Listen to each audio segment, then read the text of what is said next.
Sveiki, senokai girdėtas YouTube kanalėlėje.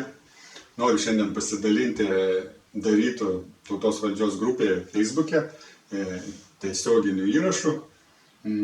Ten gal šis pasidalinimas labiau skirtas tiems, kas neseka tautos valdžios grupės Facebook'e ar neturi Facebook'o, ta prasme, kad matytumėt, kad užsiemu šią veiklą, kad esu gyvas, kaip sako.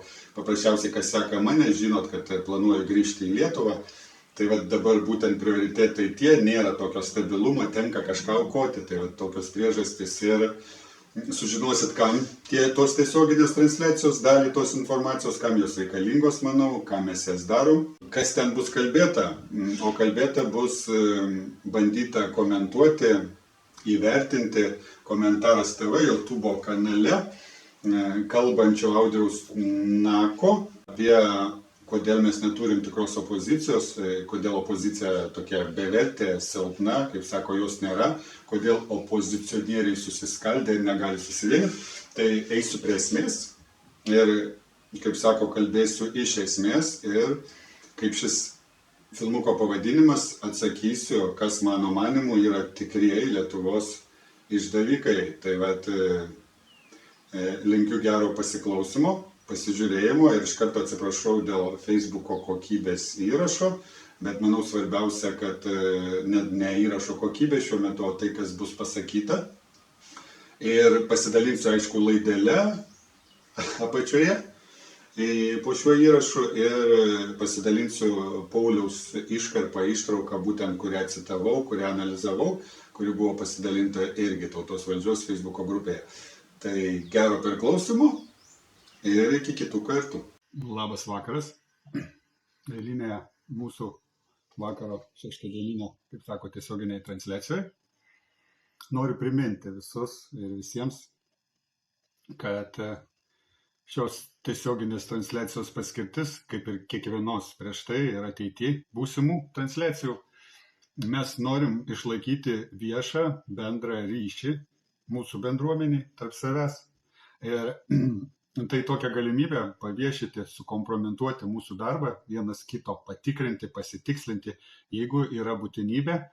Todėl, kaip sako, kol nėra didelio aktyvumo, kol mes dar mažučiai, nėra tokio, kaip sako, ir klausimų ar uždavinių, į kuriuos reikėtų atsakyti ar spręsti viešai kartu draugiškai.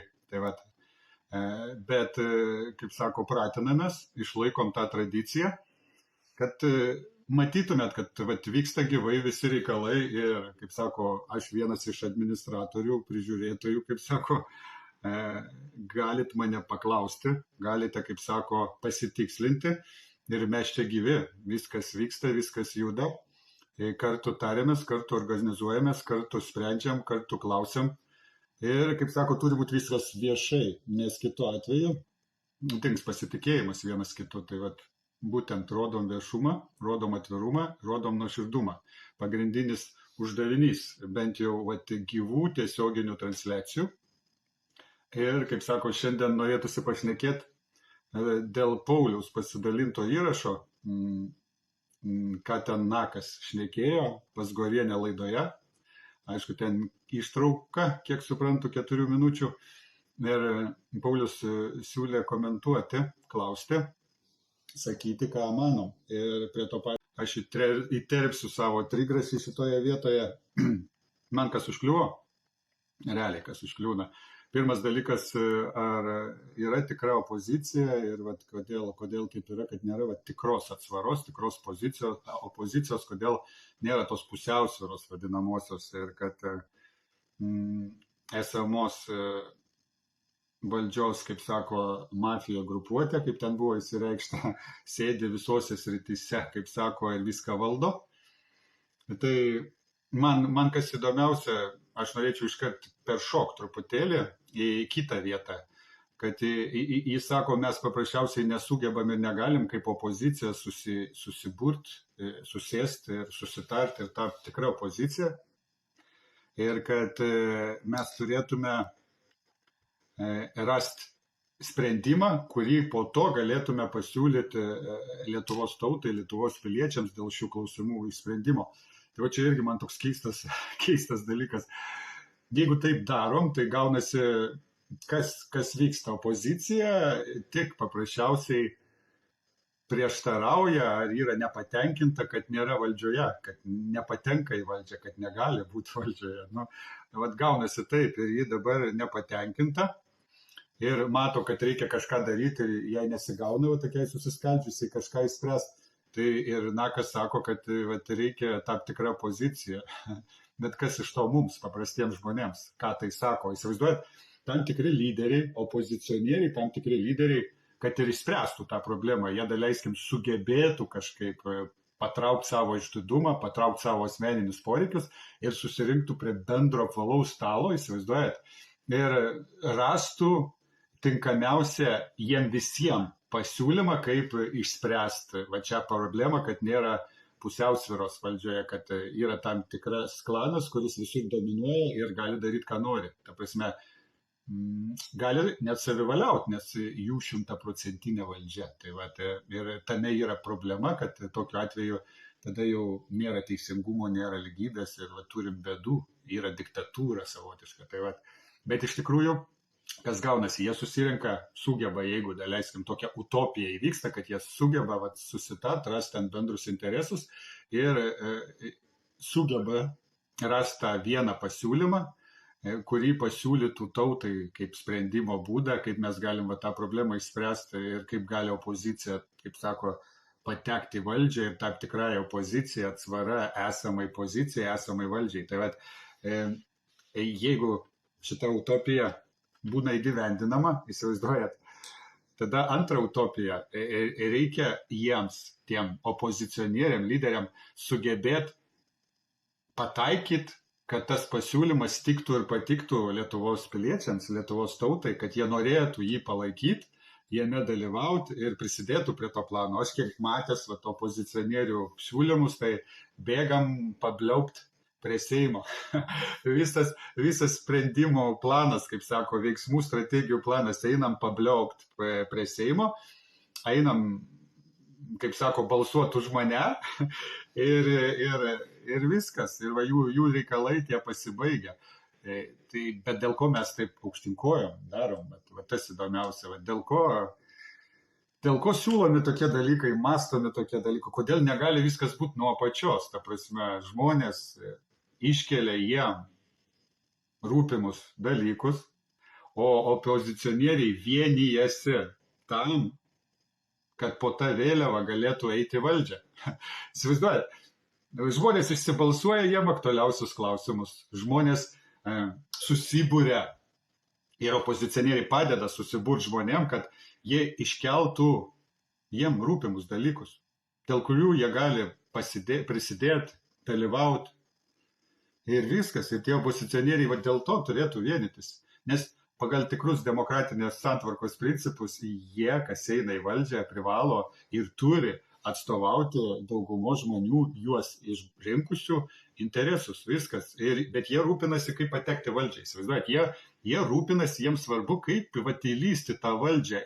Ir jie galvoja, kaip jiems susiorganizuoti kaip komanda, ta prasme, elitui opozicionierių. Vat jie tik apie tai šneka. Vat tai viršūnėliai, kaip jiem tom viršūnėliam susirinkti kartu ir kaip rasti kažkokį klausimą, kaip rasti, kažkaip pasiūlyti tautai žmonėm, kad jie galėtų prisidėti prie jų veiklos. Kas tada gaunasi? Tada gaunasi taip, kad žmonės nieko nesprendžia ir jie paprasčiausiai nori pakeisti valdžią ir tapti valdžia.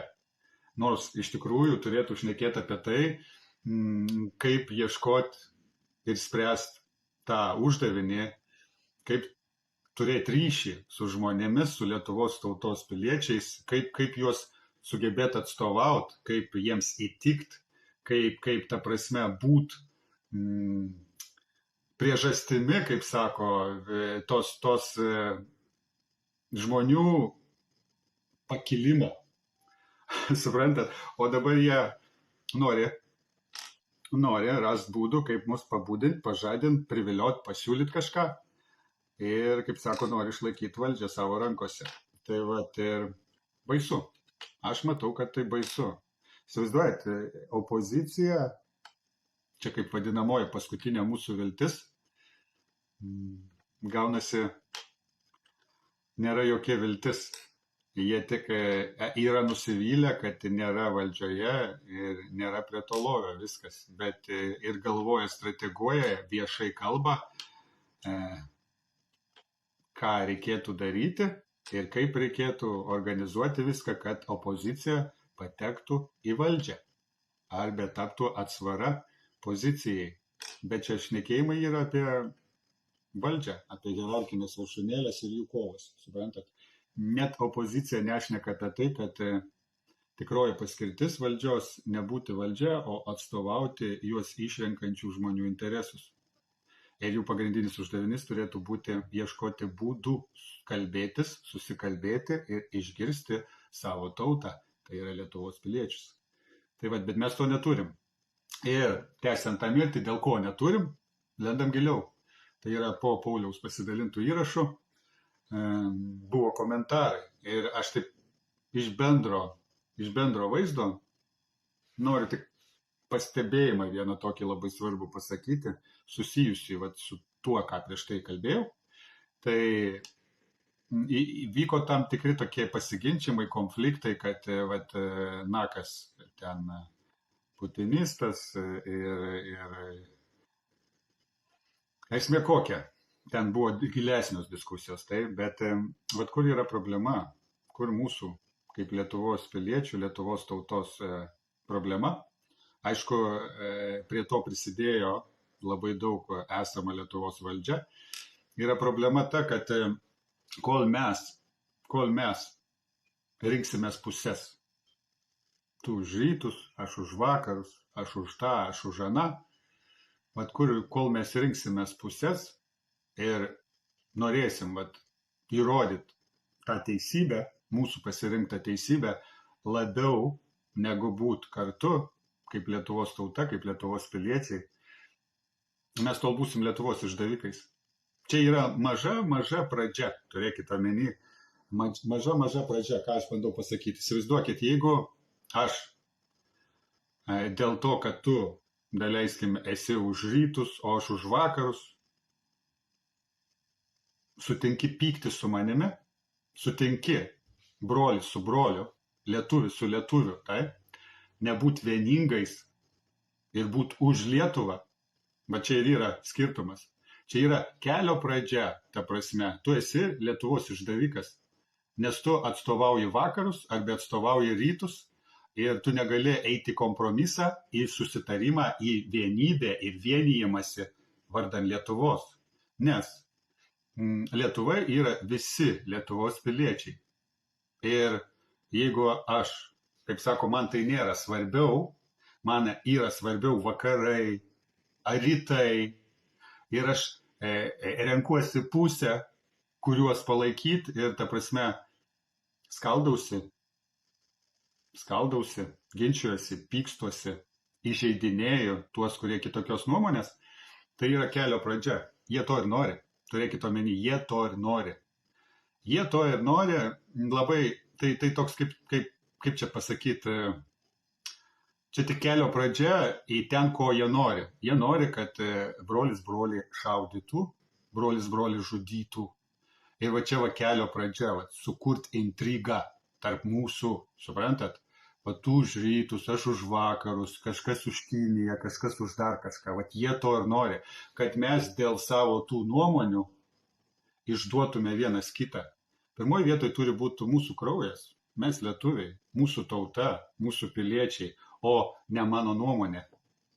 Turiu omeny, ji gali būti, viskas su ja tvarkoj, bet jeigu ji tampa tokia stipri, mes taip norim įrodyti savo tiesą, kad mes galim įžeisti, užgauti, skaldytis. Suprantat? Tai kelio pradžia. Mes esam tikrieji Lietuvos išdavikai ir mes patys tą darom. Jie iš viršaus tik kelia tą kipšą, kelia tą konfliktą tarp mūsų. Suprantat? Nes jų tikslas, kad brolis brolį žudytų. Kad mes susipyktume iki tiek, kad mes pradėtume vienas kitą žudyti. Suprantat? Tai ir tai būna, taip vyksta revoliucijos šalyse, tada keičiasi valdžia ir taip valdomos minios, jos būna susikoncentravusios tarp savęs viduje, suprantat? Ir tada išorės priešams labai lengva tokią tautą manipuliuoti. Ir, kaip sako, į tą temą cituoju tam tikrus dėsnius. Čia, kaip sako, bus papildomai tokias pamokėlės, įžvalgos, nušvietimas mums visiems, kaip sako, cituoju tam tikrą dėsnį. Tai pirmas dėsnis bus toks priminimas dėl praeito dėsnio. Taip, pradedu. Jeigu jūs valdote savo protą, valdote ir pasaulį. Bilas Provostas. Tai vat, mintis labai gili. Tikiuosi pagaunat mintį. Jeigu jūs valdote savo protą, valdote ir pasaulį. Ką tai reiškia? Vat, užteks klausytis tų žydrųjų ekranų, pradėkit spręsti patys, pradėkit mąstyti patys ir pradėkit, kaip sako, rinktis, ką žiūrėti, konkrečiai patys. Neužteks ten diena iš dienos žiūrėti tas žinias, nes ten yra tam tikras naratyvas, tam tikras gražus pateikimas tam tikros informacijos, kuri valdys jūs. Tai va, čia lygiai tas pats, kaip susitikti su žmogumi. Vat, vienas žmogus gali jis uždegti tokiom emocijom, kitas gali uždegti kitokiomis emocijomis ir daryti jum įtaką savimi. Tai vat, jeigu jūs sėdite prie to žydrojo ekrano arba klausotės radijo, turėkite omeny, ten po biškį jūs nuteikinėja ten, kur jiem reikia. Tai vat, būkit savo kūnų ir sielų šeimininkais, spręskit patys, pradėkit spręsti patys. Tam ir suskurta tautos valdžios idėja, sumanimas. Čia renkasi žmonės, kurie nori spręsti patys. Ir jie pavargo, ir jiems užteks, kad valdžia yra valdžia ir diktuoja mums sąlygas. Ne, valdžia esam mes visi kartu. Lietuvos, kaip sako, Lietuva esam mes, Lietuvos piliečiai, o ne ten sėdinti viršuje valdžia. Tai vat, turėkite omeny. Problema ta, kad jie sąmoningai daro taip, kad mes pyktumėmės tarp savęs, skaldintumės tarp savęs, rinktumės, kaip sako, kažkurią pusę ir būtume Lietuvos išdavikais. Tai va, linkiu nebūti Lietuvos išdavikais. Pirmoji vietoje turi būti brolis. Pirmoji vietoje turi būti mūsų kraujas. Pirmoji vietoje turi būti mūsų tėvynė. Ir tik antroji vietoje, ar ten trečioji, ar 10 vietoje, kokia mano nuomonė, už ką aš, už vakarus ar už rytus. Suprantat? Tai va, dėl tų dalykų jie neturi tapti pirmaeiliai. Jie turi būti ant 5-eiliai, 6-eiliai. Pirmoji vietoje mes turim būti broliais ir seserimis. Mes turim būti komanda, mes turim būti šeima, mes turim būti Lietuva, mes turim būti Lietuvos piliečiais. Suprantat? Ir mes va tokiu būdu turim prisimti atsakomybę. Užteks lot vienas ant kito, užteks įrodinėti savo teisybės. Einam, sukuriam tautos valdžios sumanimą ir pabalsuojam, ko mes norim. Viskas. Dauguma turi spręsti. Daugumos pirmenybė turi būti. Ir, kaip sako, eisiu prie antro dėsnio. Turim antrą dėsnį. Šios dienos bus dėsnis labai susijęs su, kaip sako, šiandienos temele, apie ką pašnekėjom, apie Gorienės laidą Nakas ir keliamas ten dalykėlius ir komentarus, kaip sako. Taip, antras dėsnis. Kai nėra svajonės, tauta praranda savitą, atsiprašau labai, tai kai nėra svajonės, tauta praranda savitvardą. Tai va, šventasis raštas, patarlių knyga. Atrodo tokia vieta įdomi, ne? Ir apie politiką beveik šneka, ne? Šventasis raštas. Tai va, kai nėra svajonės, tauta praranda savitvardą. Ir pacituosiu į tą temą dar vieną citatą. Joks vėjas nepadės, jei nežinai, kur uostas. Tai va, gali būti ir labai stiprus ir palankus vėjas, bet kai nežinai, kur plauki ir kur uostas, tai joks vėjas, kaip sako, mums nepadės. Ir kai mes renkamės pusės ir išduodam Lietuvą, tai joks vėjas, kaip sako, Lietuvai nepadės ir mes jai niekada nepadėsim, taip elgdamiesi. Tai va, čia irgi labai svarbi žinutė, todėl kviečiu ir linkiu visiems dalintis šiuo filmuku, šiuo tiesioginę transliaciją. Reikia skleisti šią žinutę visom opozicijom, visom pusėm ir pozicijom, visiems Lietuvos piliečiams, kad nebūkim Lietuvos išdavikai. Va, Taudronė rašo, labas vakaras, Vykantai, labas vakaras. Ir, kaip sako, pamastykim, pagalvokim draugiškai, tapkim sąmoningesniais, tapkim budresniais ir siūlau ir kviečiu jums kontroliuoti savo norus, nes tai labai stipriai susiję į temą, ką aš užsiminiau, tam, kad pirmoje būtų vietoje svarbesni norai, svarbesnės užduotis ir viskas susiję. Negalim išskirti kažkokios vienos detalės, nes tada visa sistema nustos veikti. Darna bus prarasta. Tai va, linkiu jums kontroliuoti savo norus, linkiu jums, kad tie jūsų norai netaptų tokie stipriai norimi, kad jūs galite išduoti, parduoti, parsiduoti, nusižeminti. Linkiu išlaikyti orumą, išdidumą, savigarbą ir neišeiti iš tiesos, teisingumo ir teisybės kelio. Tai va, viskas slepiasi mažose detalėse. Ačiū, kad klausėte, ačiū, kad buvote su manimi ir iki kitų kartų. Ir ačiū, kad dalinatės tautos valdžios sumanymu. Iki.